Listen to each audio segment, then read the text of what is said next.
always be classy. 저희 클래스TV에서 지난번에 10만원부터 50만원 가격대별 시계를 추천드렸었는데 영상 반응이 굉장히 좋더라고요. 그래서 여러분들이 원하시면 이제 50만원부터 100만원까지 또 가격대별 시계를 추천드리겠다 했는데 원한다는 댓글을 많이 달아주셔서 속편 컨텐츠를 제작하기로 했습니다. 지난번 영상에서 말씀드렸던 전제를 다시 한번 좀 요약해서 말씀드리면 1. 예산이 적다고 해서 패션 브랜드 시계는 안 사셨으면 좋겠다. 예산이 적으셔도 시계 전문 브랜드의 헤리티지 있는 시계를 사실 수가 있다. 2. 스마트워치 인정입니다. 여러분 인정이에요. 애플워치, 갤럭시워치 다 인정입니다. 저도 애플워치 유저고 갤럭시워치도 추천 많이 드렸잖아요. 근데 이 컨텐츠는 말이죠, 근본 아날로그 시계 브랜드에 대한 컨텐츠입니다. 3. 이 컨텐츠가 가격대별 추천이다 보니까 가급적 정가 기준입니다. 할인을 받으시거나 병행 수입으로 구매를 하시면 더 저렴할 수도 있겠죠. 근데 말씀드렸듯이 가품을 꼭 주의하셔야 돼요. 네 번째는 지난번 영상 댓글에 보니까 이거 살 바엔 롤렉스 이런 댓글이 많이 있으시더라고요. 롤렉스 좋은 건 다 아시죠? 근데 이제 지금 컨텐츠가 50만원, 100만원대 시계에 대한 건데 이게 그걸 안 산다고 요즘 피부톤 롤렉스가 이제 1000만원짜리도 없잖아요. 1000만원 후반, 2000만원, 3000만원 막 이런데 롤렉스를 살 수 있는 게 아니지 않습니까? 그래서 그렇게 말씀을 안 해주셔도 롤렉스 좋은 건 다 아실 거다. 훨씬 더 많은 예산이 모이시면 롤렉스 구매하시길 기원하겠습니다. 성공하세요! 그리고 지난번에도 말씀드렸듯이 이 컨텐츠의 취지는 이런 시계를 차고 있다면 예산이 부족해서 저런 시계 차고 다니네 라는 생각보다는 좀 시계를 좋아하는 사람이구나, 시계를 좀 안 해 라는 생각이 들만한 그런 모델들로 편성을 했습니다. 그래서 지난번과 동일하게 50만원부터 60만원, 60만원부터 70만원, 70만원부터 80만원, 80만원부터 90만원, 90만원부터 100만원 나눠서 시계들을 쫙 추천드리도록 하겠습니다. 일단 첫 번째 50만원부터 60만원짜리 시계, 이걸 정말 지난 영상부터 말씀드리고 싶었어요. 시티즌의 PMD 56 2951. 근데 보통 이제 PMD 56이라고만 하시죠. 지난 영상 댓글에 이제 시계 좋아하시는 분들이 시티즌은 왜 없냐는 댓글을 많이 달아주셨는데 시티즌은 정말 좋은 브랜드죠. 그리고 물론 정가 50만원 이하에도 좋은 모델들이 있지만 제가 생각하기에는 시티즌의 진가를 알 수 있는 모델들은 50만원 이상이라고 생각했습니다. 정가 기준으로. 몇 년 전에 제가 AT8154 82L 모델을 리뷰했던 적이 있죠. 그때도 이제 굉장히 자세히 말씀드린 적이 있는데 시티즌은 카시오, 세이코와 더불어서 일본의 3대 시계 회사 중 하나이죠. 세계 최고 수준의 압도적인 쿼츠 무브먼트 기술을 가진 회사입니다. 세이코보다도 뛰어나다고 평가를 받고 있죠. 그리고 제 개인적인 생각은 이런 클래식 기계식 워치 말고 이런 현대적인 시계가 가져야 할 기술들을 가장 많이 갖고 있는 시계 브랜드라고 생각이 듭니다. 예를 들면 미닌 리피터 같은 거 있으면 좋죠. 사실 굉장히 큰 헤리티지고. 근데 현대에서는 그런 기능을 잘 안 쓰잖아요. 사실 그런 얘기를 하는 겁니다. 시티즌은 사실 일본 내수용 모델들이 훨씬 유명합니다. 국내에 정식 수입이 안 되는 거죠, 한마디로. 그래서 시티즌은 아테사부터라는 말도 있지만 프리미엄 라인인 아테사 라인도 국내에는 들어오지 않습니다. 그래서 보통 직구를 해서 구매하시죠. 오늘 추천드리는 PMD 56 모델도 일본 내수용 모델이에요. 그럼에도 불구하고 국내에서 툴워치 올타임 넘버원이라는 수식어가 항상 붙죠. 대부분 이제 직구를 많이 하시고. 색상은 녹판, 청판, 흑판, 그리고 올블랙도 있더라고요. 근데 이 중에서 가장 시그니처는 녹판입니다. 오죽하면 한때 국민칠판이라는 별명도 있었죠. 케이스는 39mm이고 방수는 200m까지 되고 사파이어 글래스이며 슈퍼 티타늄으로 제작이 되는데 이 시티즌의 슈퍼 티타늄 시계들을 직접 들어보신 분들은 진짜 처음에 좀 충격 받으시지 않았나요? 장난감처럼 진짜 엄청나게 가벼우면서도 스크래치가 잘 나지 않아요. 근데 실제로 제가 스크래치를 내본 적은 없어서 잘 모르겠는데 그렇다고 합니다. 그리고 지금부터 말씀드릴 게 이 시티즌의 어떤 진가를 보여주는 기술들인데 PMD 56에도 다 들어가 있습니다. 태양빛뿐만 아니라 이런 형광등빛까지도 전기 에너지로 전환을 해주는 에코 드라이브라는 기능이 있어요. 다이얼 판 자체가 태양 전지 판이 되는 겁니다. 그리고 라디오 주파수를 잡아서 매일 새벽에 1초의 오차도 없이 시간을 맞춰주는 라디오 컨트롤이 또 탑재되어 있죠. 이 라디오 컨트롤 기능 같은 경우에는 국내에선 잘 안 잡힌다는 얘기가 있더라고요. 근데 또 보니까 무슨 어플 같은 게 있는 것 같아요. 그걸로 잡으시는 분들이 많이 계신 것 같고, 이 라디오 컨트롤이 얼마나 대단하냐면 저처럼 이제 기계식 워치를 쓰는 분들은 날짜 맞추는 게 되게 귀찮잖아요, 사실은. 저는 또 특히 와인더를 안 쓰니까 항상 시계가 멈춰 있으니까. 근데 라디오 컨트롤은 날짜 창도 알아서 변경을 해줍니다. 그러니까 퍼페추얼 캘린더 같은 역할을 해주는 거죠. 원래 30일이 있고 31일이 있고 그래서 막 두 달에 한 번씩은 또 새로 맞춰줘야 되는데 그럴 필요도 없다. 그리고 이 시계의 가장 매력적인 부분은 요일을 한자로 바꿀 수가 있어요. 월화수목금토일을 한자로. 저는 이게 귀엽더라고요. 그래서 아마 PMD 56을 한국에서 차시는 분들 중에 영어 요일로 하시는 분들은 안 계시지 않을까. 저 같은 경우에도 굉장히 눈독 들이고 있는 시계여가지고 나중에 제가 만약 일본 여행을 가면 가능하다면 현지에서 기념품으로 좀 구매를 해오고 싶습니다. 가격은 아무래도 직구를 해야 되다 보니까 인터넷에서 천차만별인데 대충 한 50에서 60만 원 안에 들어오더라고요. 진짜 좋은 시계죠. 자, 다음은 티소의 PRC200 크로노그래프 쿼츠입니다. 말이 필요 없는 스위스메이드 국민 시계죠. 대학생분들부터 회사원분들까지 다양한 분들이 차시는 티스에서 아마 가장 베스트셀러인 제품일걸요. 이번에도 또 이 시계를 넣은 이유가 뭐냐면 기존보다 좀 더 밸런스를 조정한 C형이 나왔습니다. 구형이랑 비교하면 케이스가 1mm가 커져서 43mm가 됐고, 원래 구형에는 3시랑 9시 방향에 아라비아 숫자가 있었거든요. 근데 그게 없어지고 인덱스도 더 얇아졌어요. 인덱스를 좀 더 미니멀하게 만드는 게 좀 추세가 된 것 같아요. 이 아라비아 숫자도 얇아지고, 그러니까 원래가 좀 볼드체였다면 좀 라이트체로 바뀌고, 확실히 밸런스가 더 예뻐졌습니다. 사파이어 글래스가 탑재되어 있고 200m 방수의 에타 쿼츠 무브먼트가 들어갔습니다. 이름 그대로 크로노그래프 기능이 있어서 스톱워치로 사용을 할 수 있는데 아이폰을 두고 굳이 쓰실 일은 없겠죠. 그리고 4시에서 5시 방향 정도에 이제 또 날짜창이 있어요. PRC200 같은 경우에도 굉장히 다양한 컬러와 스트랩들이 있는데 개인적으로는 흑판의 메탈 브레이슬릿이 제일 예쁜 것 같습니다. 여기에 이제 노란색 핸즈가 진짜 포인트죠. 되게 스포티한 느낌이 들면서 가볍진 않은. 예전에 제가 우리 클래식크루의 막내인 토퍼를 이 시계를 사줬다고 영상을 올린 적이 있었죠. 그때 당시에 사줬던 시계가 이제 구형이 됐는데 직접 이제 보여드리고 싶은데 오늘 연차입니다. 놀러 갔어요. 자, 가격은 현재 티스 홈페이지에서 많은 제품들 할인을 하고 있는 것 같은데 공홈 기준 59만 원대입니다. 다음은 60만 원에서 70만 원 시계. 요게 안 나올 수 없죠. 제가 또 이제 굉장히 좋아하는 시계인 해밀턴 카키필드 메카니컬 38mm입니다. 제가 예전에 콘텐츠에서 자세히 소개해드린 적이 있는 시계죠. 처제가 사줬다고 말씀드렸었고, 개인적으로 정말 좋아하는 시계이고 여행이나 캠핑 갈 때 자주 차는 시계입니다. 뭐 주말에 그리고 아기 안고 다닐 때도 거의 항상 차는 것 같아요. 이게 저는 보통 좀 고급 가죽이나 메탈 브레이슬릿으로 된 시계들이 많기 때문에 이런 나토 스트랩을 차고 아기를 안으면 버클이나 이런 걸리는 게 없으니까 아기 엉덩이가 조금 더 편할 것 같은 느낌? 그래서 이걸 이제 주말에 좀 많이 찹니다. 앞서 말씀드린 티스와 동일하게 역시 스와치 그룹 소속이고요. 이전 영상에서 정말 자세히 말씀드렸지만 미국에서 탄생한 스위스 시계 브랜드입니다. 그래서 아메리칸 헤리티지를 보여주는 모델들이 많이 있어요. 그리고 미국 출신이라 그런지 헐리우드 영화에 약 90년 동안 계속 출연을 했습니다. 인터스텔라, 마션, 테넷 등 총 500개의 영화에 해밀턴 시계가 나오고요. 이 해밀턴 카키필드는 미국 국방부에서 내세우는 밀스펙에 의해 만들어진 시계입니다. 지프의 랭글러처럼 진짜 밀리터리 헤리티지를 느낄 수 있는 그런 감성이 있어요. 이런 밀리터리 또한 아무래도 클래식이기 때문에 저는 굉장히 좋아하는 감성입니다. 장교 출신이라 그런 게 아니라 감성이 진짜 맞습니다. 그래도 전역한 건 잘한 일이다. 자, 케이스 크기는 이름 그대로 38mm이고요. 근데 케이스는 작지만 이 러그트 러그가 좀 길어가지고 손목이 얇은 분들은 오히려 좀 불편할 수 있습니다.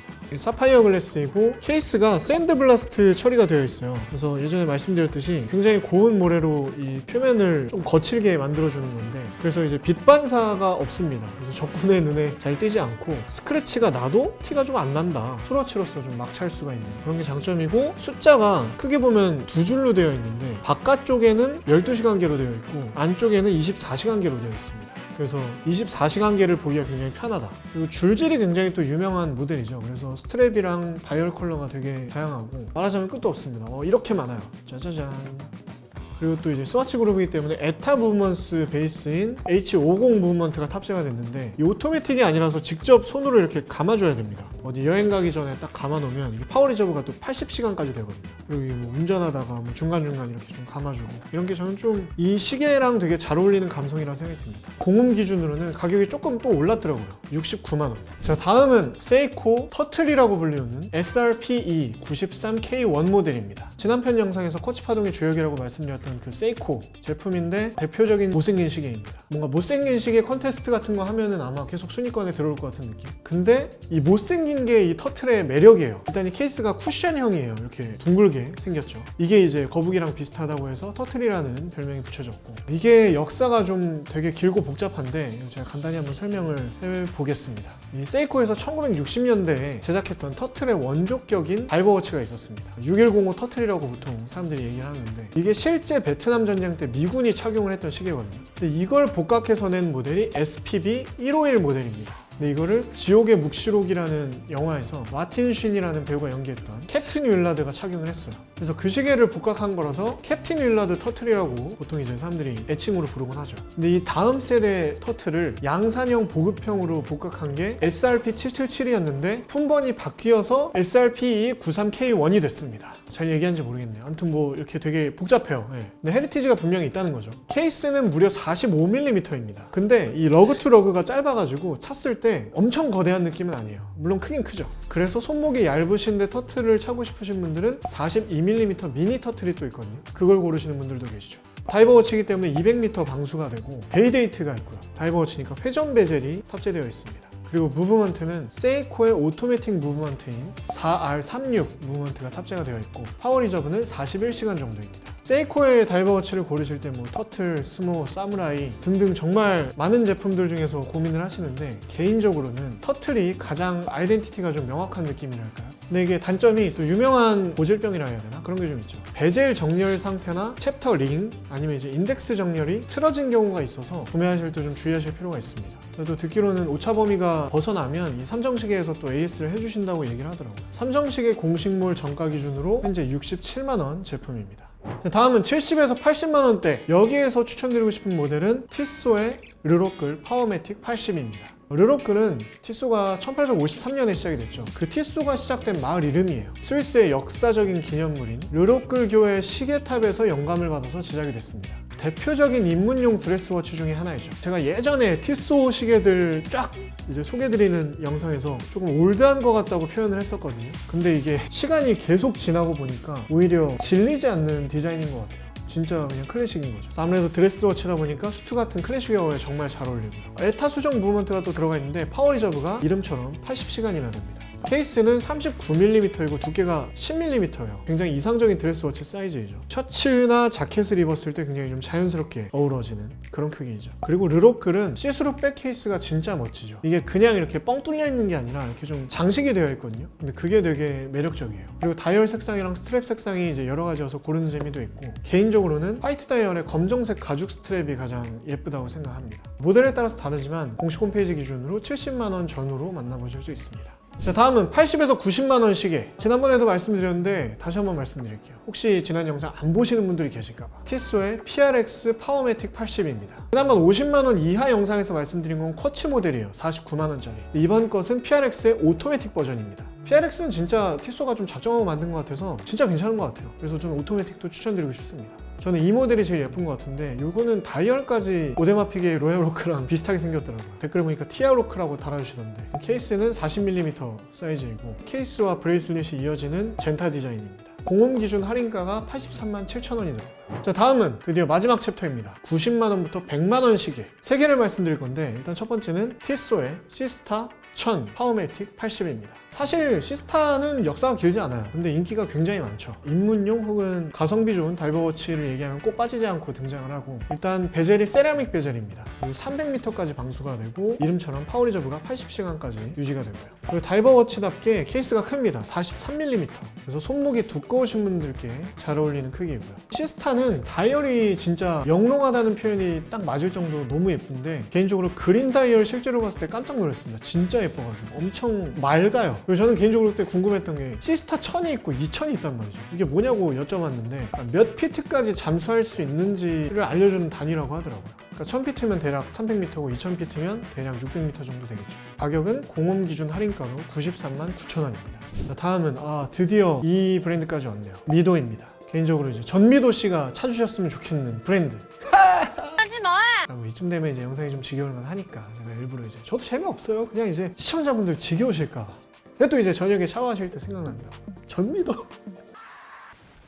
다음으로 소개해드릴 시계는 미도의 멀티포트입니다. 일단 미도는 유명한 건축물에서 영감을 받아서 시계를 제작하는 스위스 브랜드이고요. 마찬가지로 이제 브레게, 블랑팡, 오메가, 론진, 해밀턴, 티쏘 등등과 함께 스와치 그룹에 소속이 되어 있습니다. 오늘 소개해드린 가격대가 딱 티헤미가 유명하죠. 여기서 이제 미를 담당하고 있는 게 미도이죠. 이 브랜드를 추천드리고 싶은 이유는 롤렉스, 오메가, 브라이틀링 다음으로 크로노미터 인증을 가장 많이 받는 대단한 브랜드입니다. 한마디로 가격대는 이제 보통 100만원대에 다 형성이 되어 있지만 이 가격대에 비해서 굉장히 좋은 무브먼트를 사용을 한다. 최근에 제가 에스콰이어 공식 유튜브 채널에서 이 멀티포트 제품을 리뷰하기도 했었죠. 거기서도 말씀드렸는데, 이 멀티포트는 1934년부터 제작된 컬렉션이고 시드니의 하버브리지에서 영감을 받은 모델입니다. 그래서 멀티포트의 가장 큰 매력은 다이얼인데요. 이 다이얼에 이렇게 세로로 특유의 스트라이프가 들어가 있어요. 근데 그게 정말 예쁩니다. 실제로 보면 더 예뻐요. 100m까지 방수가 되고요. 케이스 크기는 42mm인데 38mm도 있는 것 같아요. 저는 실제로 본 적은 없지만. 그리고 참고로 또 러그 러그가 좀 긴 편입니다. 거기에 이제 시스루 백 케이스여서 아까 말씀드린 그 좋은 무브먼트를 실제로 이제 보실 수가 있고요. 다시 한번 말씀드리지만 스위스 공식 크로노미터 인증기관인 COSC의 인증을 받은 무브먼트가 탑재되어 있어요.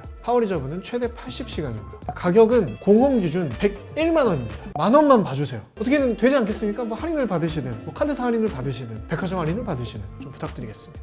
참고로 110만 원까지 가도 되게 다양한 선택지가 존재를 합니다. 이런 것들이죠. 조금 더 보태면 옵션이 많아진다. 자, 마지막 세 번째는 역시 미도입니다. 바론첼리. 오션스타는 왜 안 나와요? 이렇게 생각하실 수도 있는데 오션스타는 정가 기준으로 100만 원 안에 들어오지 않습니다. 혹시 다음 편을 제작한다면 다음 편에서. 자, 아무튼 바론첼리는 미도의 드레스워치 컬렉션이죠. 역시 가격 대비 좋은 무브먼트들이 탑재가 되어 있고요. 이 가격대에 들어오려면 사실 바론첼리 시그니처로 가야 되는데 사실은 조금 더 가격대가 있는 바론첼리 헤리티지가 훨씬 예쁩니다. 130만 원대인데 다이얼에 에그쉘이라고 하는데 그 좀 질감이 있는 그런 다이얼이 있어요. 이게 진짜 예뻐요, 실제로 보면. 이 바론첼리 시그니처 모델 계속 설명을 드리면 케이스는 39mm 드레스워치 사이즈고 역시 시스루 케이스백이고 COSC 인증 무브먼트에 파워리저브는 80시간. 이 바론첼리는 고음 기준 96만 원부터 시작인데 마찬가지로 몇만 원을 더 보태면 되게 다양한 선택지가 존재합니다. 요렇게요. 어떻게 잘 보셨나요? 혹시라도 도움이 되셨다면 구독과 좋아요 그리고 알람 설정 꼭 부탁드리고요. 다음 편도 혹시 기대가 되시면 댓글로 달아주세요. 그러면 이제 그 윗가격대로도 제작을 해보려고 하는데 이제부터 좀 어려워지죠, 사실. 진짜 시계를 좋아하시는 분들이 구매하는 시계들이 이제 대거 포함되는 가격대라서 이거를 영상 분량상 100에서 300만 원으로 자를지 100에서 500만 원까지 갈 수 있을지 그거는 좀 고민해볼 필요가 있는 것 같습니다. 프레드릭 콘스탄트라든지 모리스, 론신, 태그오이어 이런 것들이 이제 다 들어갈 예정이라서 좀 생각을 좀 해봐야 될 것 같아요. 혹시 오늘 영상 보신 분들 중에 제가 말씀드리지 않은 50만 원부터 100만 원 안에 정가 기준으로 들어오는 괜찮은 시계가 있다면 다른 클로버 여러분들께 댓글로 공유 부탁드리겠습니다. 물론 이제 인지도를 고려하지 않으면 저도 떠오르는 브랜드들이 굉장히 많은데 좀 근본 브랜드 위주로 좀 편성을 했기 때문에 그 외의 브랜드들 많이 다뤄주시면 도움이 될 것 같아요. 그럼 이번에도 가성비 좋은 시계들과 함께 자신감을 가지세요. 당신은 멋집니다. Always be classy.